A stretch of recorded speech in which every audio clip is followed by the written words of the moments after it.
اللہ تعالیٰ نے جو انسان پیدا کیے ہیں ان کے مزاج مختلف ہیں. ان میں کچھ لوگ ہوتے ہیں جو قوی ہوتے ہیں ارادے جو فیصلہ کر لیا ڈر. کچھ لوگوں میں وہ قوت ارادی اتنی مضبوط وہ ادھر ادھر سوچتے رہے. کچھ لوگ جسمانی طور پر بہت توانا ہوتے ہیں, کچھ لوگ جسمانی طور پر پیدائشی طور پر کمزور. تو اگر کوئی قوت ارادی کمزور رکھنے والا شخص ہے, وہ بھی تو اللہ کی تخلیق ہے, اللہ کا بندہ ہے, خطاؤں کا ظہور ہو جاتا ہے, توبہ کرتا ہے, پھر کچھ عرصے کے بعد پھر خطا کا ظہور ہو جاتا ہے, پھر توبہ کرتا ہے. تو ہم تو یہ سمجھیں گے کہ ایک حد کے بعد پھر اس کی توبہ قبول نہیں ہوئی. لیکن حدیث ہوئی وعن ابی ہریرہ رضی اللہ تعالی عنہ قال قال رسول اللہ صلی اللہ علیہ وسلم ان عبدا اذنب ذنبا, یقیناً ایک بندہ جو ہے وہ ایک گناہ کرتا ہے.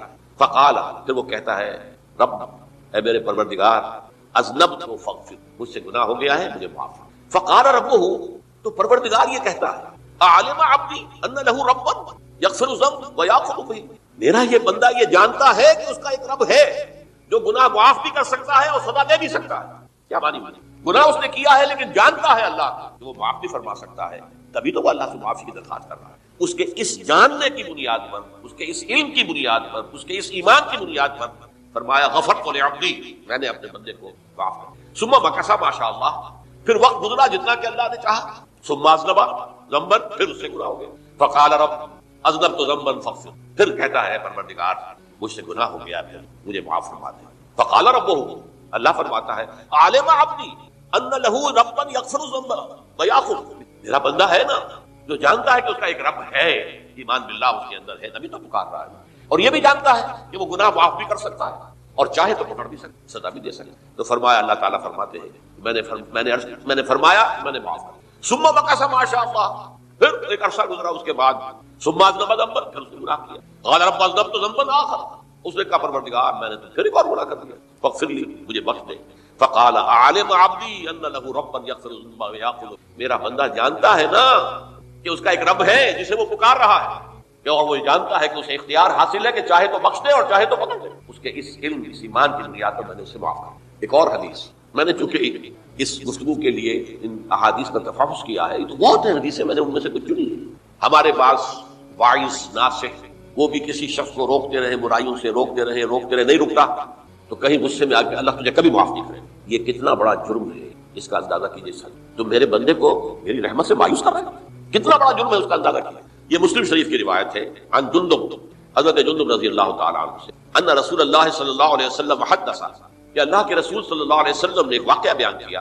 ان رجلا قال, کہ ایک شخص نے یہ کہا واللہ لا یغفر اللہ لفلان, کہ خدا کی قسم اللہ تعالیٰ فلاں شخص کو کبھی معاف نہیں کرے. وان اللہ تعالیٰ قال, اس پر اللہ تعالیٰ نے یہ فرمایا منزل الذی یتعالی علیہ, یہ کون ہے جو میرے اوپر حکومت کرنے والا آ گیا, جو میری طرف سے حکم لگا رہا کہ میں کبھی معاف نہیں کروں گا. منزل الذی, کون ہے وہ شخص, الذی یتعالی علیہ انی لا اغفر لفلان, کہ میں فلاں شخص کو کبھی معاف نہیں کروں گا. قد غفرت لفلان, اس کو تو میں نے معاف کر دیا. واحبطت عملہ, اس شخص کے تمام اعمال میں نے ضائع کر میرے بندے کو مایوس کیا. یہ ہے جو توبہ کی دعوت دیتا ہوں, توبہ کے لیے لوگوں کو آمادہ کرتا ہوں, توبہ جو ہے اس کے لیے ترغیب دیتے رہو. اللہ تعالیٰ معاف فرمانے والا. اب آخری حدیث سنا رہا ہوں, یہ تو بہت ہی عجیب حدیث ہے اور متفق علیہ, بخاری اور مسلم دونوں. حضرت ابو سعید الخدری رضی اللہ تعالی عنہ جو ہے اس کے راوی, حضور نے فرمایا کانا فی من کانا قبلکم رجل قتل 99 نفسا, تم سے پہلے جو امت تھی بنی اسرائیل گویا کہ ان کا ذکر, اس میں ایک آدمی ایسا تھا جس نے 99 قتل کیے. اب آپ اندازہ کیجئے کتنا بڑا گناہ کبیرہ ہے قتل.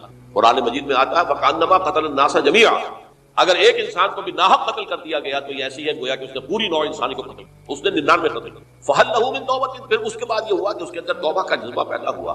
فسأل عن اعلم اہل الارض, تو اس نے پھر سوال کیا, لوگوں سے پوچھا کہ زمین میں رہنے والوں میں کون سب سے بڑا عالم ہے. فدل علی راہب, تو اسے بتایا گیا فلاں راہب فلاں جگہ پر ہے, وہ بہت نیک ہے, بڑا عالم ہے. فاتاہ, وہ اس کے پاس آیا. فقال انه قتل 99 نفسا فهل له من توبہ, انہوں نے کہا دیکھیے راہب صاحب میں نے 99 انسان قتل کیے, اب مجھے یہ بتائیے کہ میرے لیے توبہ کا کوئی امکان ہے. فقال اللہ, انہوں نے کہا نہیں. فقتلہ, اس نے اس کو بھی قتل کر دیا. فکمل به 100, اپنی سینچری مکمل کر لی, مطلب 99 کے بعد ایک کی کسر تھی, اس کو بھی قتل کیا, 100 پورے کر لیے. ثم سأل عن عالم اہل الارض, پھر اس نے پوچھا کوئی اور کوئی بڑے عالم انسان کو. فدل علی رجل عالم, پھر اس کی رہنمائی کی گئی ایک بڑے عالم شخص کی طرف. فقال انه قتل 100 نفس, تو اس نے وہاں جا کر کہا کہ میں 100 انسان ہلاک کر چکا ہوں, قتل کر چکا ہوں. فهل له من توبہ, میرے لیے توبہ کا کوئی امکان ہے. فقال نعم, کیوں نہیں, 100 قتل کیے تب بھی کیا. توبہ کا راستہ دروازہ کھلا ہوا، معلوم یغرغر، جب تک کہ وہ گھنگرو نہیں بج رہا اس وقت تک تمہارے توبہ کا دروازہ کھلا ہوا۔ پہلے افراد توبہ کریں اور صحیح توبہ کریں۔ صحیح توبہ کیا ہے؟ ہماری زندگیوں میں کوئی حرام شے ہے فوراً نکال دو، ہماری معاشرت میں اور اس معاشرے میں رہتے ہوئے جو قانون ہے جس کے ہم پابند ہیں، ہم کسی زانی کو رجم نہیں کر سکتے، ناممکن ہے، یہ تو قانون ہی بنے گا تب ہوگا۔ ہم کسی چور کا ہاتھ نہیں کاٹ سکتے، تو قانون بنے گا تو ہوگا۔ تو ہم جن چیزوں پر عمل نہیں کر سکتے قانوناً، ان کے علاوہ باقی پوری شریعت جس پر عمل کیا جا سکتا اس پر عمل پیرا ہونا۔ سود میں بند نہیں کر سکتا، بینکوں کو میں آگ نہیں لگا سکتا، اور بینکوں کو آگ لگا دیں گے تبھی سود تو ختم نہیں ہوگا، لیکن یہ تو کر سکتا ہوں کہ براہ راست سود میں ملوث نہ ہوں، سود پر قرضہ لے کر اپنا کاروبار نہ چمکاؤں، نہ بڑھاؤں، سود پر قرضہ لے کر اپنے مکان نہ اونچا کروں، یہ تو کر سکتا ہوں۔ تو کم سے کم جو ڈائریکٹ کسی نے قانون نہیں بنایا کہ لازم ہے آپ پر کہ آپ سودی قرضہ لیں اور اپنی بلڈنگ عالی شان بنا لیں، یہ اگر کر رہے ہیں تو آپ بولیں گے آپ کے معاشرے میں کوئی قانون نہیں بنا کہ پردہ ختم، برقع حرام، یہ ترکی میں تو کر دیا گیا برقع حرام، وہاں تو سر کو اوپر جو ہے ڈھانپنا جو ہے، اسکارف لینا بھی ممنوع، یہاں تو نہیں ہے۔ پھر یہاں جنہوں نے چھوڑا ہے مجرم خود ہے، یہاں تو اللہ کا شکر ہے کوئی ایسا مصطفیٰ کمال پیدا آج تک نہیں ہوا ہے کہ جس نے ان چیزوں کا حکم دیا۔ ہاں ترغیب ہے، ذرائع ابلاغ کے ذریعے سے، فحاشی ہے، اریانی ہے، لیکن چوز آپ خود کرتے ہیں، فیصلے کا اختیار آپ کا اپنا ہے۔ تو جن چیزوں کے اندر بھی گناہ سے بچنے کا امکان ہے اس کو عملاً ترک کیا جائے، اور نمبر 2 عزم مصمم کر لیا جائے کہ اللہ اب بقیہ زندگی جتنی بھی ہے اس میں اپنی توانائیاں، اپنی قوتیں، اپنی صلاحیتیں سب کروں گا تیرے دین کی تبلیغ اور تیرے دین کے قائم کرنے کی جدوجہد۔ عزم، یہ سلطنت خدا داد پاکستان، اور اللہ ہے خاص ہے خاصان رسول، وقت دعا ہے امت میں تیری آ گیا جب وقت پر۔ میں اپنے احساسات جو ہیں آپ کے سامنے الفاظ میں بیان نہیں کر سکتا۔ یہ جب یروشلم کی تباہی ہوئی تھی جس کا میں نے ذکر کیا ہے، 6 لاکھ انسان قتل ہوئے تھے اور 6 لاکھ کو نبوکدنضر جو تھا وہ ہانک کر بھیڑوں بکریوں کی طرح بیبیلونیا لے گیا تھا۔ اس سے پہلے کتنے ہی نبی اہل کتاب تھے، وہ کہتے رہے تھے کہ ہوش کرو، توبہ کر لو، بلکہ ایک جگہ کے الفاظ یہ ہے درخت کی جڑ پر کلہاڑا رکھا جا چکا ہے، اب بھی ہوش میں آ جائے۔ ہوش میں دنیا پرستی، جو بھی ان کے نفس پرستی جو بھی ان کے اوپر مسلط ہو چکے، انہیں توبہ نہیں کی، تباہی اور بربادی ہوئی۔ آج ہماری نگاہوں کے سامنے عراق کے ساتھ کیا ہو رہا ہے، بغیر اس کے کہ کوئی جرم ہو، بغیر اس کے ہم تو بڑے بڑے جرم کر چکے ہیں۔ ان کی نگاہ نان پرولیفریشن ٹریٹی جو ہے اس کے خلاف ہمارا عمل جا رہا ہے پوری دنیا کے اندر، ان کا کہ ہم اس کو ایٹمی صلاحیت کو نہیں پھیل دیں۔ وہ ایک خاص وقت میں افغانستان میں انہیں ہماری ضرورت تھی اپنے اصل دشمن USSR اپنے مقابل کی طاقت کو ختم کرنے کے لیے، اس وقت انہوں نے اپنا منہ جو ہے پھیر لیا تھا، نہیں دیکھا تھا، اور ہمارے ہاں اللہ کی یہ رحمت آ گئی کہ ایٹمی صلاحیت بھی حاصل ہے۔ اور پوری دنیا میں شاہ عبداللہ نے کہا تھا، پرنس عبداللہ نے، کہ یہ آپ کا نہیں ہے، یہ جو نواز شریف صاحب سے جب اس کا ہم نے دھماکہ کیا، یہ بم آپ کا نہیں ہے، یہ پوری امت مسلم۔ کیسے یہ برداشت کر سکتے؟ یہودی اور یہودیوں کے اعلی کار عیسائی، خاص طور پر Protestants, west white Anglo Saxon Protestants, تو سمجھ لیجئے کہ پاکستان کی جڑوں پر تیشہ رکھا جائے۔ یہ میرے احساسات کی اس سے کم میں تعبیر ہو نہیں سکتی، لیکن اب بھی امکان ہے، اب بھی امکان ہے، اب بھی امکان ہے۔ توبہ کرو، توبہ کراؤ، مل جل کر طاقت بنو، کوشش کرو کہ یہاں اسلام کا نظام آ جائے، اور اس اسلام میں بھی دعا کرو اللہ تعالیٰ، اللہ ہمیں مہلت عطا فرما دے، ہمیں کچھ اور مہلت عطا فرما دے، اللہ ہمیں کچھ اور مہلت عطا فرما دے۔ بارک اللہ لی ولکم فی القرآن العظیم ونفعنی وإیاکم بالآیات۔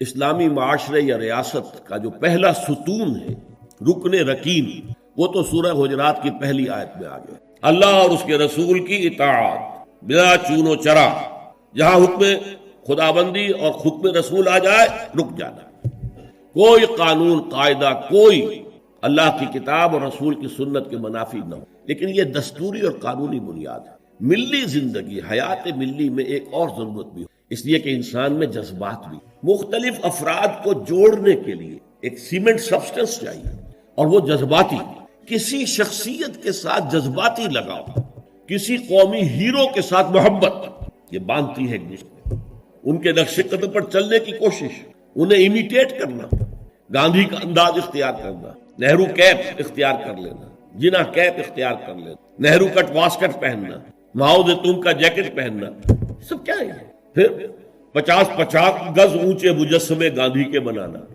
ماؤ زیتون کے بنانا، اسٹالن کے بنانا، کس لیے؟ تاکہ عظیم شخصیت کی چھاپ پڑ جائے لوگوں کے اوپر، ان کے جذبات جو ہیں ان میں ایک شخصیت سے محبت، ایک شخصیت سے عقیدت رچ بس جائے، اور یہ انہیں جوڑ دیا۔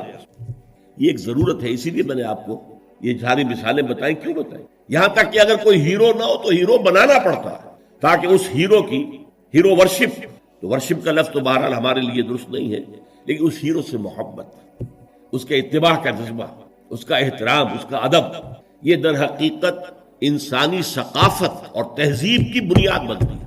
اسلامی معاشرے میں وہ شخصیت جو ہے کوئی مصنوعی بنانے کی ضرورت نہیں ہے، وہ دل آویز شخصیت ہے محمد الرسول اللہ صلی اللہ علیہ وسلم۔ ان کی محبت، اللہ کی محبت کے بعد رسول کی محبت، اور پھر ساری محبتیں ان کے تابع۔ حضور نے فرمایا لا یؤمن احدکم حتی اکون احب الیہ من والدہ وولدہ والناس اجمعین، تم میں سے کوئی شخص مومن نہیں ہو سکتا جب تک کہ میں اسے اس کے والدین سے، اس کے بیٹوں سے اور تمام انسانوں سے بڑھ کر محبوب نہ ہو جاؤں۔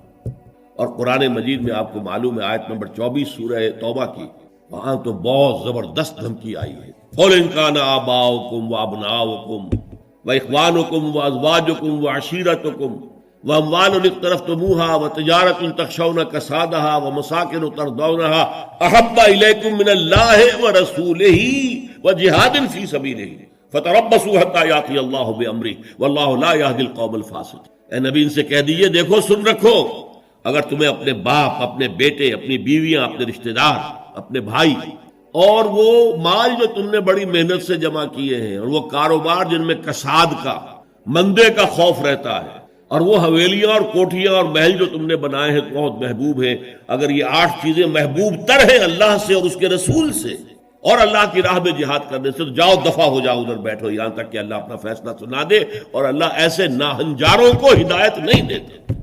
تو یہ ہے در حقیقت دوسری شخصیت، مسلمانوں کو جذباتی طور پر ایک دوسرے قریب۔ جب میرا بھی ایک جذباتی تعلق حضور کے ساتھ ہوگا، آپ کا بھی ہوگا، تو ہمارا یہ حضور کے ساتھ تعلق ہمیں بھی قریب لائے گا ایک دوسرے، ان کی محبت کے رشتے میں ہم بندھ جائیں گے آپس۔ اور اگر حضور کی شخصیت کے ساتھ کوئی گستاخانہ طرز عمل اختیار کر لیا جائے، ان کی بات کی پرواہ نہ کی جائے، تو پھر ظاہر بات ہے کہ اسلامی معاشرہ جو ہے وہ منتشر ہو جائے گا۔ چنانچہ ہم یہ دیکھتے ہیں کہ یہ جو اتنی بڑی امت ہے اور 1400 برس گزر چکے ہیں، اس میں جو ایک کلچرل ہوموجینٹی ہے، یکسانی ہے۔ آپ کو انڈونیشیا کا مسلمان ملے گا، وہی انداز اس کا، وہ داڑھی ہے اس کا وہی انداز، لباس ٹھیک ہے تہبند ہو کچھ ہو، لیکن وہ گھٹنوں سے اوپر ہوگا، محسوس ہوگا کہ کوئی ہے، کوئی شے ہے ان کے درمیان مشترک۔ نماز کے لیے کھڑے ہوں گے بیت اللہ کے گرد تو سب نماز پڑھیں گے، اور کسی کی نماز ٹوٹے گی نہیں کہیں۔ زیادہ فرق یہ ہوگا کوئی رفع یدین زیادہ کر رہا ہے، کوئی آمین بالجہر زور سے کہہ رہا ہے، بس صلی اللہ علیہ وسلم۔ باقی یہ کہ قیام ہے، اس کے بعد رکوع ہے، پھر قومہ ہے، پھر سجدہ ہے، پھر جلسہ ہے، پھر سجدہ ہے، پھر اس میں کچھ ترتیب میں فرق۔ یہ وہ چیز ہے جس نے اس امت کے اندر cultural homogeneity and cultural continuity پیدا کی ہے، نسل بعد نسل، نسل بعد نسل۔ ہم کسی اور ہیرو کو وہ مقام دینے کو تیار نہیں۔ اقبال نے بہت خوبصورت شعر کہا ہے، یہ زائرین حریم مغرب ہزار رہبر بنے ہمارے، ہمیں بھلا ان سے واسطہ کیا جو تجھ سے نہ آشنا رہے۔ یہ جو ہمارے ہاں کوشش ہوئی قائد اعظم کو ہیرو بنا دیا جائے، محترمہ فاطمہ جناح کو آئیڈیل بنا دیا جائے، اس کی یہاں تک انتہا ہوئی ہے پاکستان میں۔ میرا طالب علمی کا دور ہے یہ کہ ایک صاحب نے لکھا تھا آج کی عورت کے لیے فاطمہ بنت محمد نمونہ نہیں ہے، نمونہ فاطمہ جناح ہے۔ انا للہ و انا الیہ، نسبت خاک رابہ عالم پاک، ان کا اپنا مقام ہے، انہوں نے قائد اعظم کی جیسے خدمت کی ہے، ساتھ دیا ہے ساری عمر، ہم ان کی قدر کریں گے۔ لیکن ہمارے لیے قابل اقتداء، قابل اتباع وہ فاطمہ بنت محمد ہے، عائشہ زوجہ رسول اللہ ہے صلی اللہ علیہ وسلم، ان کا اتباع کریں۔ ہیرو ہمارے وہ ہیں، یہ زائرین حریم مغرب جو مغرب کی تہذیب میں رنگے ہوئے لوگ ہیں، ہزار رہبر بنے ہمارے، ہمیں بھلا ان سے واسطہ کیا جو تجھ سے نہ آشنا رہے۔ ہمارے لیے تو در حقیقت ایک معیار ہوگا، محمد سے جو جتنا نزدیک ہمارے دلوں میں اتنی ہی اس کی قدر و قیمت ہوگی۔ محمد جو جس درجے میں متبع رسول ہے، اسی درجے میں ہمارے دلوں میں اس کے لیے احترام ہوگا، ادب ہوگا محمد۔ اب اس میں جو رکھنے پڑ رہے تھے، اصل میں اس کے تاریخی پس منظر کو سمجھ لیجئے۔ یہ جو سورہ حجرات ہے یہ مصحف میں سورہ فتح کے فوراً بعد ہے۔ سورہ فتح سے در حقیقت عرب میں اسلام کی فتوحات کا دائرہ شروع ہو گیا۔ سورہ حدیبیہ کو بھی اللہ تعالیٰ نے فرمایا یہ بہت بڑی فتح ہے جو ہم نے تمہیں دی ہے، انا فتحنا لک فتحا مبینا۔ اگلے سال خیبر فتح ہو گیا جو سب سے بڑا گڑھ بن گیا تھا یہودیوں کا حجاز کے شمالی سرے پر۔ اگلے سال مکہ فتح ہو گیا، تو فتوحات کا دور شروع ہو چکا تھا۔ جب فتوحات کا دور شروع ہو گیا تو ظاہر بات ہے اب بہت سے لوگ یدخلون فی دین اللہ افواجا، چڑھتے سورج کے تو سبھی پجاری ہوتے ہیں۔ اب اسلام کا وہ دور جو تھا غریبی کا، اور اسلام جو ہے وہ کمزور تھا، ضعیف تھا، وہ دور ختم ہوا۔ تو وہ چڑھتے سورج کے پجاریوں کی بڑی تعداد اسلام میں داخل ہو گئی. لیکن ایک تو یہ ان کی دو تین چیزیں بڑی نمایاں تھیں. ایک تو وہ آ کر حضور پر احسان کرتے تھے، دیکھیے ہم بغیر لڑے بھڑے اسلام لے آئے ہیں، ہم تو ایمان لے آئے ہیں. نمبر دو اکھڑ تھے، جو مزاج عرب کا ہے اکھڑ، ادب اور احترام یہ ان کی لغت ہی میں نہیں تھی، بہت اکھڑ مزاج. قومن لدہ قرآن مجید نے کہا جھگڑالو کو، بڑی اکھڑ قوم. لہذا وہ حضور کے اس مقام کو نہیں پہچان پا رہے تھے. بس مان لیا آپ اللہ کے رسول ہیں، ہم نے مان لیا جی بس، اور کیا. لہذا ان سے بعض ایسی حرکتیں سرزد ہو رہی تھیں کہ جو احترام رسول کے منافی، اور احترام رسول کے منافی حرکتیں ہوں گی تو ملت اور امت کے پارا پارا ہونے کا اندیشہ. سیمنٹ سبسٹنس جو ہے جو جوڑ رہا ہے انہیں، وہ ایک تو قانون ہے، اللہ اور اس کے رسول کے احکام، یہ قانونی اور دستوری بنیاد ہو، اور ایک ہے اللہ کے رسول سے محبت. ویسے تو محبت سب سے زیادہ اللہ سے ہونی چاہیے، لیکن ظاہر بات ہے کہ اللہ تو وراء الورا ثم وراء الورا ثم وراء الورا، اس کا تو کوئی تصور ہم کرتے ہی نہیں، کر سکتے ہی نہیں. کریں گے تو وہ شرک ہو جائے گا، کفر ہو جائے گا. جو بھی ذہن میں نقشہ جمائیں گے وہ اللہ تو نہیں ہے، کوئی اور شے ہے جو آپ نے بنا لی. می تراشت فکر ماں ہر دم خدا بندے دیگر، نیا سا نیا خدا بنا رہے. لیکن ایک محسوس طے کرے محسوس حضور کی شخصیت، دل آویز شخصیت، حضور میں رحمت، حضور کی شفقت، یہ تو لوگوں کے سامنے تھی. حضور کا اعلیٰ کردار، حضور کی پاک سیرت، یہ تو حضور کے سامنے تھی نا. لہذا اصل محبت کا مرکز جو ہے وہ ذات نبی بن جاتا. از خدا، بہت پیارے الفاظ ہیں اقبال کے، اگرچہ ذرا سا اس میں تجاوز ہے. از خدا محبوب تر گردد نبی، نبی اللہ سے زیادہ محبوب ہو جاتا ہے. حالانکہ جب آپ اصولاً بیان کریں گے تو والذین آمنوا اشد حبا للہ، جو واقعی اہل ایمان ہے وہ شدید ترین ہوتے ہیں اللہ کی محبت میں. اور جو سورہ توبہ کی آیت میں نے آپ کو سنائی، اس میں بھی پہلے محبت خداوندی کا ذکر ہے، پھر محبت رسول کا. کہ اگر یہ 8 چیزیں احب الیکم من اللہ ورسولہ وجہاد فی سبیلہ فتربصوا حتی یاتی اللہ بامرہ واللہ لا یہدی القوم الفاسقین. لیکن اللہ تک پہنچانے والا تو محمد ہے نا ہمیں صلی اللہ کے پیغامات دینے والا ہمیں وہ تو اللہ کا رسول ہے نا، محمد ہے صلی اللہ. پھر ہم جو خوگرے پے کرے محسوس تھی انسان کی نظر، وہ خوگرے پے کرے محسوس محمد تو ہمیں نظر آتے ہیں. اللہ کے بارے میں تو ہم کوئی تصور نہیں کر سکتے. محمد کا کیا کردار تھا صلی اللہ علیہ وسلم اپنی بیٹیوں کے ساتھ، کیسا سلوک تھا اپنی بیویوں کے ساتھ، آپ کیسا کتنی بڑی مثال تھے سپہ سالاروں کے لیے، کتنی بڑی مثال تھے قاضی القضات لوگوں کے لیے. فیصلے کرتے تھے کہ نہیں، قاضی تھے کہ نہیں، کتنے بڑا اسوہ تھے ہیڈ آف دی اسٹیٹس کے لیے. آپ اس ریاست کے ہیڈ تھے. کون سی حیثیت ہے جس میں ہم دیکھیں کہ وہاں پانی کو مرتا ہے اور شخصیت جو ہے اتنی عظمت والی یہاں نظر نہیں آ رہی، ہر پہلو سے عظیم ترین شخصیت. تو اس کی محبت اور اس کا اتباع کا جذبہ، اس کے لیے بھی نوٹ کر لیجئے، اللہ تعالیٰ پر بھی پہلے ہمارے لیے لازم ہے اس کی اطاعت اور دوسرے محبت. اللہ کی اطاعت اور محبت جمع کریں تو لفظ بنے گا عبادت، اللہ کی عبادت کرو. رسول کے لیے بھی اطاعت بھی اور محبت بھی، لیکن رسول کے لیے اطاعت اور محبت کو جمع کریں گے اتباع بنے گا، پیروی کرو. یعنی ایک تو ہے حضور نے حکم دیا، اس پر تو عمل کرنا ہی کرنا ہے، ورنہ تو ہم مسلمان ہی نہیں ہیں. ایک یہ ہے کہ ہم نے خود دیکھا حضور کیا کرتے ہیں، حضور چلتے کیسے ہیں، میں بھی ویسے ہی چلوں. حضور نے اپنے بٹن بند نہیں کیے تھے، میں بھی ساری عمر نہیں کروں گا. حضور فلاں سفر میں اس درخت کے نیچے سے ہو کر گزرے تھے، میں بھی ادھر سے ہو کے گزروں گا. اب یہ حضور کا حکم تو نہیں ہے نا، لیکن ایک جذبہ ہے، نقش قدم کی پیروی، اس کا نام اتباع ہے. تو جب اطاعت کے ساتھ محبت رسول کی شامل ہو جائے گی تو اس کا نام اتباع ہوگا. اللہ کا اتباع ہم نہیں کر سکتے، اللہ خالق ہے، مالک ہے، مدبر کائنات ہے، اس کی پیروی کیسے کریں گے؟ ہاں رسول کا اتباع جو ہے، قل ان کنتم تحبون اللہ فاتبعونی یحببکم اللہ، اے نبی سے کہہ دیجیے اگر تم اللہ سے محبت کرتے تو میرا اتباع کرو، اللہ تم سے محبت کرے گا. تو اللہ کے لیے اطاعت جمع محبت مساوی ہے عبادت کی، اور رسول کے لیے اطاعت جمع محبت مساوی ہے اتباع. ہاں ایک پہلو ایسا ہے جس کے حوالے سے حضور کی عظمت ہماری سمجھ میں آئے گی.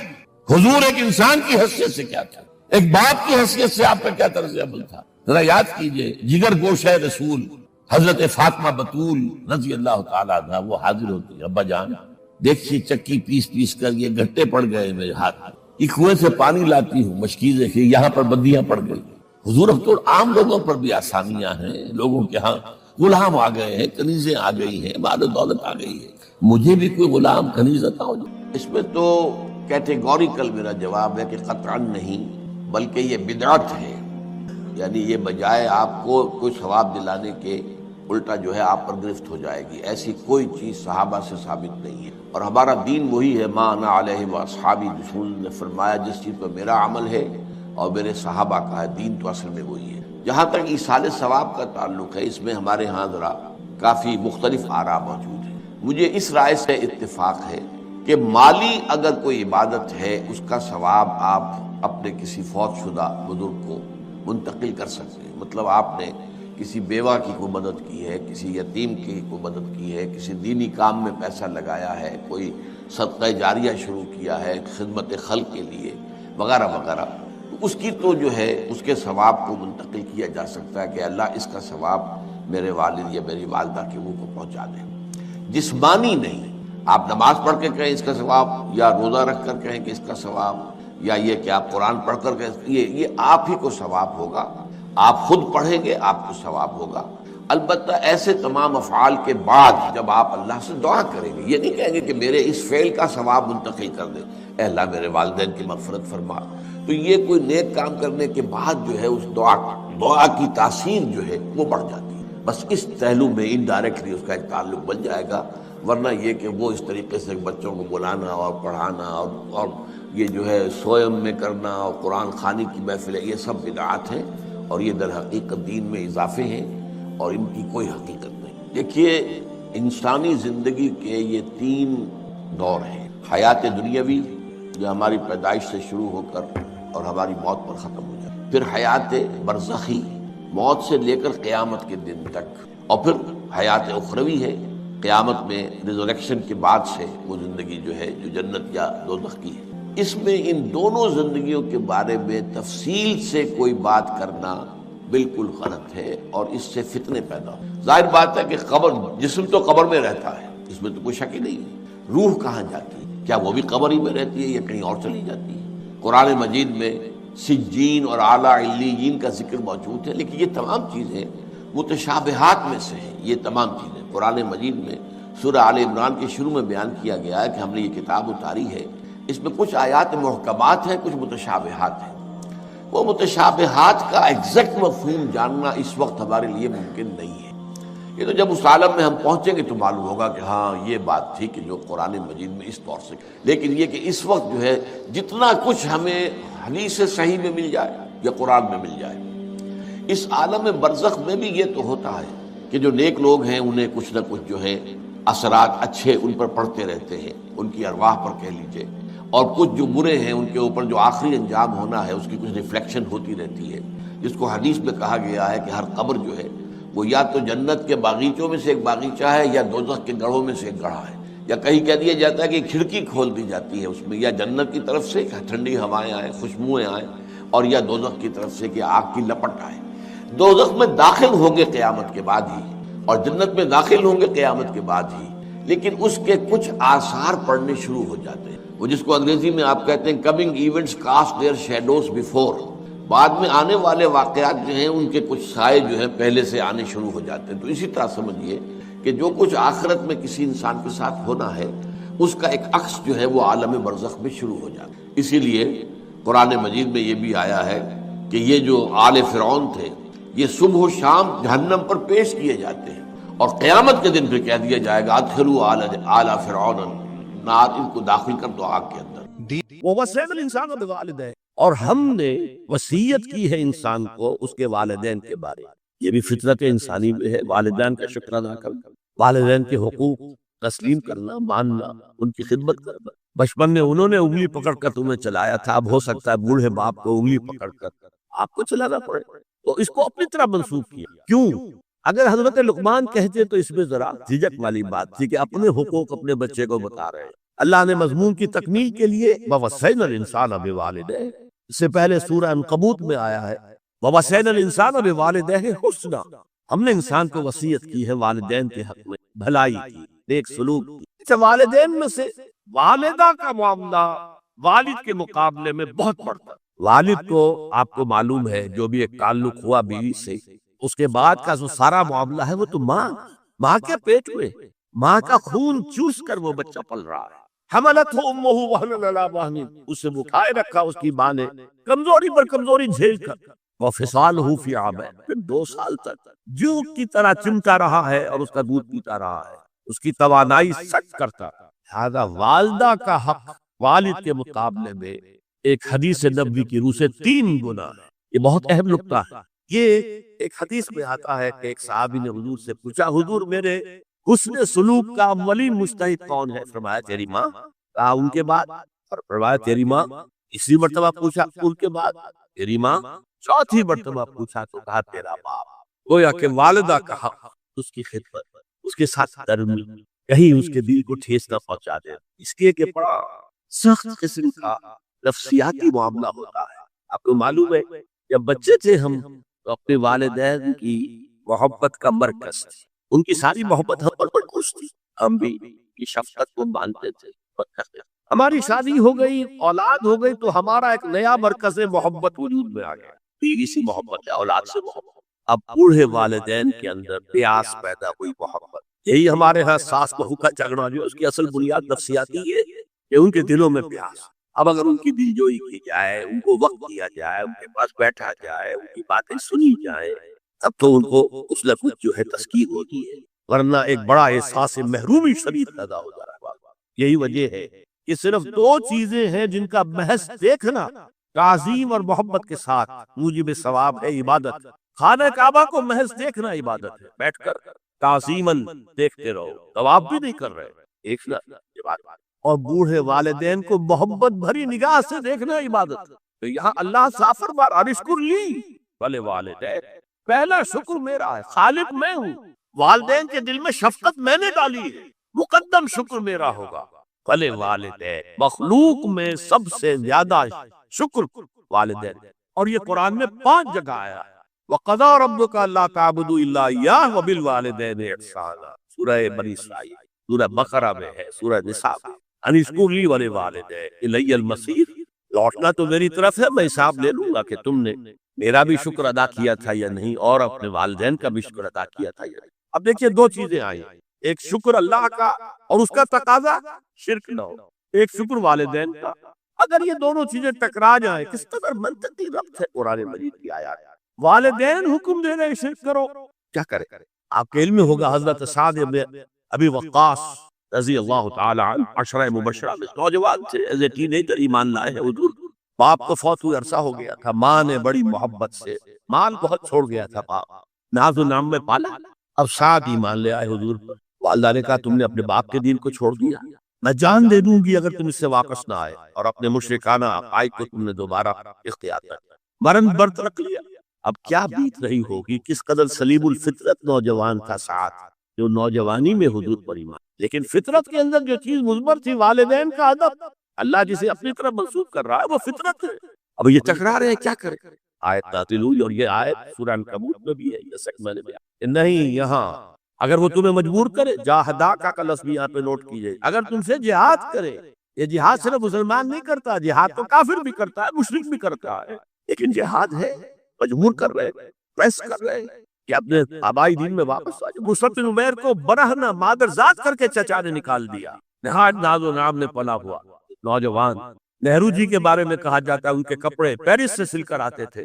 ان کا 200 درہم کا جوڑا شام سے تیار ہو کر آتا تھا. تو آپ اتنی دولت چھوڑ گئے. اور جہاں سے مصعب گزر جاتا تھا، خوشبو اتنی رچی بسی ہوتی تھی ان کے لباس میں کہ پوری گلی، پورا بازار مہک جا رہا ہے. لوگ ہاں مصعب جا رہا. جب ایمان لے آئے، چچا نے کہا دیکھو یہ ساری دولت تمہارے مشرک باپ کی، اب نکل جاؤ گھر سے، تمہارا کوئی حق نہیں ہے.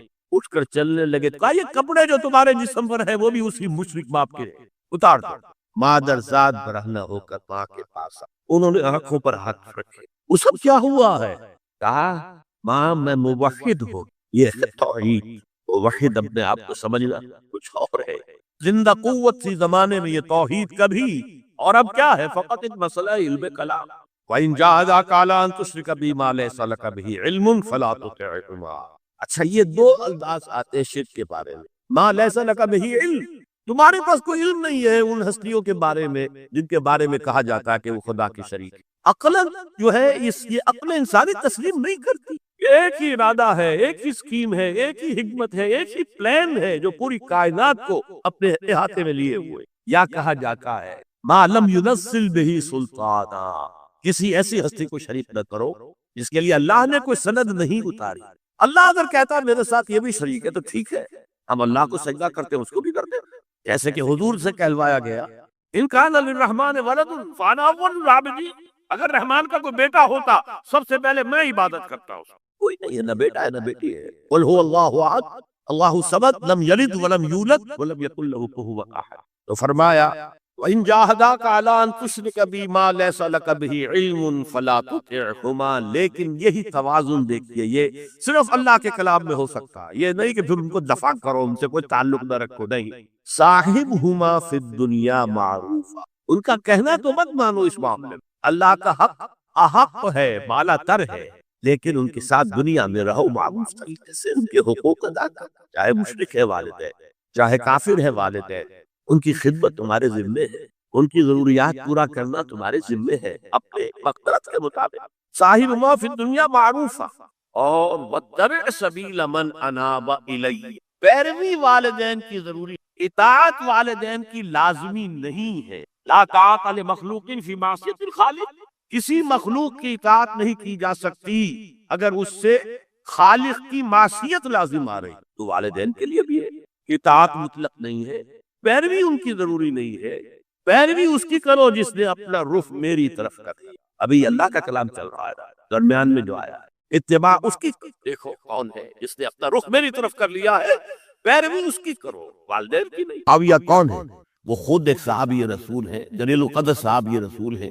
اور آپ کو میں نے کل بھی بتایا تھا کہ حضرت معاویہ رضی اللہ تعالیٰ عنہ کی ایک ہمشیرہ ام حبیبہ رضی اللہ تعالیٰ عنہ حضور کے ازواج مطہرات میں سے، تو حضور کے گویا کے برادر نسبتی ہوئے. جو چند لوگ جو وحی کے لکھنے پر جو کاتبین وحی جو حضور نے مقرر کیے تھے، ان میں سے ایک حضرت معاویہ بھی ہے. پھر حضرت معاویہ کے لیے حضور کی دعا ہمیں ملتی ہے، اللہم اجعلہ ہادیا مہدیا، اے اللہ اسے ہادی ہدایت دینے والا بنا دے اور مہدی بنا دے جو ہدایت یافتہ ہو. تو یہ ان کی شان ہے. اور پھر یہ کہ ان کے زمانے میں جب عالم اسلام متحد ہو گیا، داخلی خلفشار ختم ہو گیا، تو فتوحات کا سلسلہ بھی دوبارہ جاری ہو. حضرت علی رضی اللہ تعالیٰ عنہ کے 5 سالہ دور خلافت میں کوئی توسیع نہیں ہو سکی تھی دارالاسلام کی. کوئی مزید علاقے جو ہیں سلطنت اسلامی میں شامل نہیں کیے جا سکے تھے، اس لیے کہ سارا معاملہ تو داخلی خلفشار کا تھا. جو خانہ جنگی ہو رہی تھی، ایک دوسرے کی تیروں اور تلواروں اور نیزوں سے 1 لاکھ کے قریب مسلمان ختم ہو گئے. تو اندر سے گویا کہ موشن ٹوٹ گیا اس سیلاب کا. تو سیلاب پھر دوبارہ جب امت جمع ہو گئی عام الجماع کے بعد، تو حضرت معاویہ رضی اللہ تعالیٰ عنہ ان کا دور خلافت اب 20 برس ہے. اندازہ کی یہ پورے 20 برس کوئی اندرونی خلفشار نہیں ہوا، کوئی جھگڑا نہیں ہوا، کوئی فساد نہیں ہوا، بلکہ جو فتوحات کا دائرہ تھا شروع ہو گیا. بکرار اور سندھ کے علاقے فتح ہوئے، کابل اور یہ افغانستان کا علاقہ فتح ہوا، ترکستان کے علاقوں کے اندر پیش قدمی ہوئی. ادھر یہ قیصر سلطنت روما کا اس کے مرکزی شہر قسطنطنیہ پر حملہ کیا، جس کے لیے کہ حضور کی حدیث موجود تھی پیشن گوئی کے طور پر، اول جیش یغزو مدینۃ القیصر مغفورون لہم. حضور نے فرمایا تھا کہ جو پہلا لشکر قیصر کے شہر پر حملہ کرے گا تو وہ سب کے سب وہ مغفرت پا جائیں گے، اللہ تعالیٰ ان کی مغفرت فرما دے گا. اگرچہ کامیابی نہیں ہوئی، لیکن اس پیشن گوئی کی وجہ سے آپ کو معلوم ہے کہ حضرت ایوب رضی اللہ تعالی عنہ ان کو بھی اس پیشن گوئی کی وجہ سے، حالانکہ 90 برس سے اوپر عمر کی، لیکن وہ بھی کہا انہوں نے کہ میں بھی اس میں جانا چاہتا ہوں. چنانچہ اس لشکر میں گئے، وہی فوت ہوئے. بہرحال یہ سارے کارنامے اپنی جگہ پر، امن و امان اپنی جگہ پر. اس کے باوجود اہل سنت والجماعت حضرت معاویہ کے دور خلافت کو خلافت راشدہ میں شامل نہیں سمجھ. اس کی وجہ کیا؟ خلافت راشدہ کی شرط اولین قرآن مجید کے حکم کے مطابق امرہم شورا بینہم، مسلمانوں کے باہمی معاملات باہمی مشورے سے طے پاتے. حضرت ابوبکر صدیق رضی اللہ تعالیٰ عنہ سقیفہ بنی سعدہ کے اندر مشورے کے بعد ان کو منتخب کیا گیا اور ان کے ہاتھ میں بیعت ہوئی. حضرت عمر رضی اللہ تعالیٰ عنہ کو حضرت ابوبکر نے مسلمانوں سے مشورہ کر کے پھر نامزد کی. حضرت عثمان کے لیے حضرت عمر رضی اللہ تعالیٰ عنہ نے اپنے جانشین کے لیے 6 افراد پر مشتمل کمیٹی بنا دی، جو بڑے سے بڑے جو اصحاب جو جن کے بارے میں کہا گیا ہے کہ جن کو دنیا ہی میں بشارت دے دی گئی تھی، جو عشرہ مبشرہ میں سے جو باقی تھے، ان کے اوپر مشتمل کمیٹی بنا دی کہ آپ لوگ طے کر لیں اور اپنے سے کسی ایک پر جمع ہو جائیں۔ اس اعتبار سے حضرت علی کے ہاتھ پر بھی جو بیعت ہوئی ہے تو وہ اہل مدینہ کے دباؤ پر ہوئی ہے، ان کے مطالبے پر ہوئی ہے۔ حضرت علی خود جو ہے وہ خلافت کے مدعی نہیں تھے بلکہ انکار کرتے رہے، کیونکہ فتنے کا دور تھا، حضرت عثمان شہید ہوئے تھے، مسلمانوں کے دل زخمی تھے۔ اس حالت میں وہ سمجھتے تھے کہ اگر میں یہ خلافت جو ہے اپنے ہاتھ میں لے لوں گا تو ہو سکتا ہے کہ اس کا حق ادا نہ کر سکوں، لیکن یہ کہ جب انہوں نے دیکھا کوئی اور بھی تیار نہیں، طلحہ بھی تیار نہیں، زبیر بھی تیار نہیں، تو آخر مسلمانوں کو بغیر امارت کے چھوڑا تو نہیں جا سکتا، تو حضرت علی نے وہ قبول کر۔ حضرت حسن کے بارے میں بتا چکا ہوں کہ ان کے بارے میں لوگوں نے کہا تو حضرت علی نے فرمایا میں نہ حکم دیتا ہوں نہ روکتا ہوں، لیکن حضرت امیر معاویہ رضی اللہ تعالیٰ عنہ صحابی بھی ہیں، حضور کے قرابت دار بھی ہیں، کاتبین وحی میں سے بھی ہیں، پھر ان کا دور حکومت امن، سکون، اطمینان ہر طرح سے جو ہے 20 برس تک